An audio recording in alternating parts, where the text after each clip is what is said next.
جن میں 4 صفتیں پائی جائیں وہ نہیں خسارے میں۔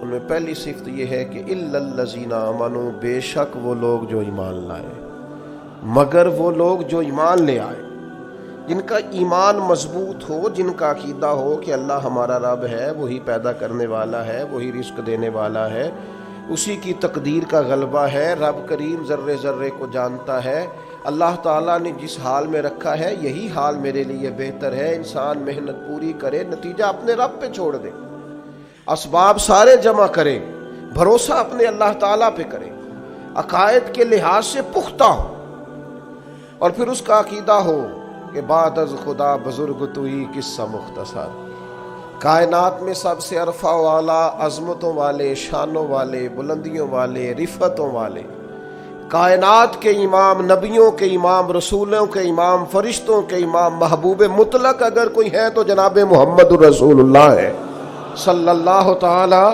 علیہ وسلم۔ سب سے اولا ہو اعلیٰ ہمارا نبی، سب سے بالا ہو اعلیٰ ہمارا نبی، اپنے مولا کا پیارا ہمارا نبی، اور دونوں عالم کا دھولا ہمارا نبی۔ نظریاتی پختگی حاصل ہو، عقائد پختہ ہو، ایمان میں عقائد پوری طرح داخل ہے، عقائد اہل سنت کا پابند ہو بندہ۔ پھر ایک اور بنیادی عقیدہ ہے، اسی ضمن میں سارے عقائد آ جاتے ہیں، فرشتوں پر بھی ایمان ہو، اللہ کے تمام انبیاء پر ایمان ہو، اچھی بری تقدیر پر ایمان ہو، لیکن ایک بنیادی عقیدہ جس کو عقیدہ آخرت کہا جاتا ہے، اس پر انسان کا ایمان ہونا بڑا ہی ضروری ہے۔ اگر آخرت پر ایمان کمزور ہو جائے تو دنیا میں جتنے بھی عمل ہم کرتے ہیں یہ سارے کمزور ہو جائیں۔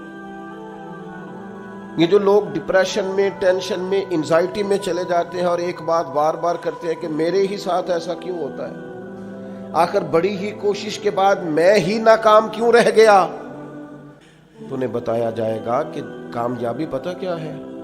لا یستوی اصحاب النار و اصحاب الجنہ، اصحاب الجنت هم الفائزون۔ جنتی اور جہنمی برابر نہیں ہیں، کامیاب وہ ہیں جنہیں اللہ تعالیٰ نے اصحاب جنت بنایا ہے۔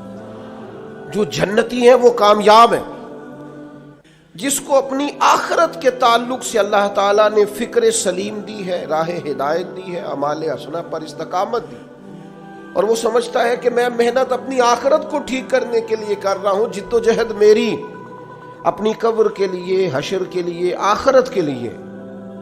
آخرت پر جس بندے کی توجہ ہے وہ بندہ کامیاب ہے۔ اس لیے دنیا میں اگر دنیاوی طور پر کوئی ناکامی آ بھی جائے تو کوئی اتنی بڑی ناکامی نہیں ہے، اس لیے کہ اصل کامیابی آخرت کی کامیابی۔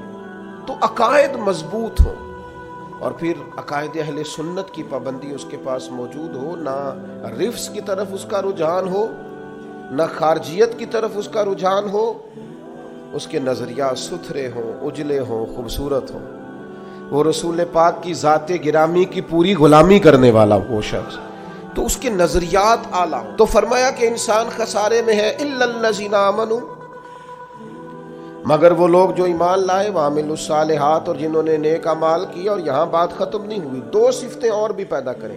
یہ 2 باتیں ان کی اپنی ذات تک تھیں، آمنوا وعملوا الصالحات، یہ 2 باتیں ان کے اپنے لیے تھیں۔ اب وہ سوسائٹی کو کیا دیں؟ 2 کام معاشرے کے لیے بھی کریں، وتواصوا بالحق، حق بات کی نصیحت کریں وہ معاشرے، خیر کی بات کی نصیحت کریں، وائرل باتیں نہ کریں کہ آج کل یہ موضوع چل رہا ہے تو ذرا میں اس پر بولوں گا تو کچھ ویوز میرے بھی بڑھ جائیں گے، وائرل باتیں نہیں کریں۔ وتواصوا بالحق، وہ حق بات کی نصیحت کریں، کلمہ حق کہیں اور حکمت کے ساتھ کہیں، ادعو الی سبیل ربک بالحکمہ، دانائی کے ساتھ کہیں، لوگوں کو سمجھانے کی نیت سے کہیں، کلمہ حق ان کی زبان پر آئے۔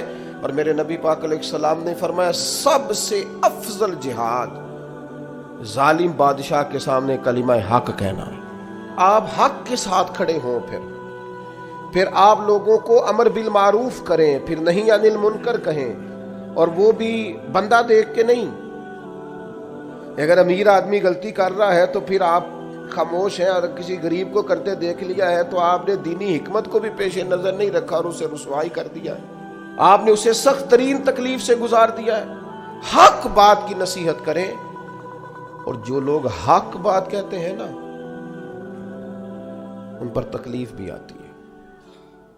تکلیف آتی ہی ہمیشہ حق کہنے والوں پر.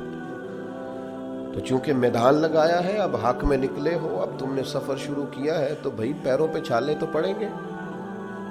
سفر کرو گے تو تھکاوٹ تو ہوگی، کوئی رستہ طے کرو گے تو گرد تو پڑے گی.